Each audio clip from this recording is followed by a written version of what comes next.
Praise the Lord. இன்றைய காலை மன்னா. உன் உன்னத அழைப்பை அசட்டை பண்ணாதே. நாம் அவனை கொன்று இந்த குழிகள் ஒன்றிலே அவனை போட்டு ஒரு துஷ்டமிருகம் அவனை பட்சித்தது என்று சொல்லுவோம் வாருங்கள். அவனுடைய சொப்பனங்கள் எப்படி முடியும் பார்ப்போம் என்றார்கள். ஆதியாகமம் 37:20.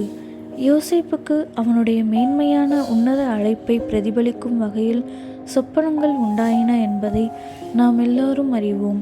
அவன் தன்னுடைய சகோதரர்கள் மேல் ஆளுகை உடையவனாக இருப்பான் என்றும் அவனுடைய முழு குடும்பமும் அவனுக்கு முன்பாக வணங்கி நிற்கும் என்றும் தேவன் அவனுக்கு தெளிவாக காண்பித்தார் என்று ஆதியாகமம் 37:7-9 வாசிக்கிறோம்.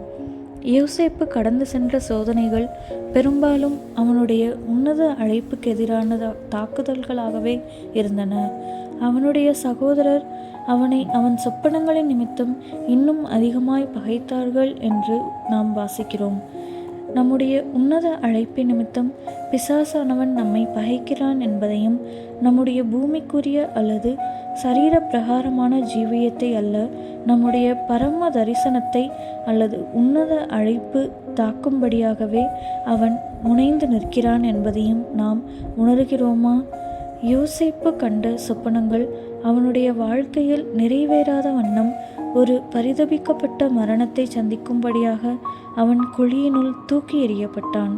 நம்முடைய ஜீவியத்தை குறித்த தேவனுடைய உன்னத அழைப்பை அளிக்கும்படியான தன்னுடைய முயற்சியில் பிசாசானவன் நம்மை ஒரு குழிக்குள்ளும் சிறைச்சாலை போன்ற சூழ்நிலைகளுக்குள்ளும் தூக்கி எறியக்கூடும். தேவன் இஸ்ரவேல் ஜனங்களை பாலும் தேனும் ஓடுகிற தேசத்துக்கு கொண்டு செல்வதாக வாக்களித்து அவர்களை எகிப்தை விட்டு வெளியே அழைத்து வந்தார்.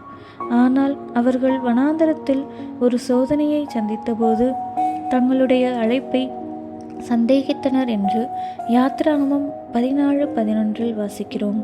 பரலோகத்துக்கு நிழலாட்டமாயிருக்கும் கானானுக்கென்று அவர்கள் அழைக்கப்பட்டிருந்தனர்.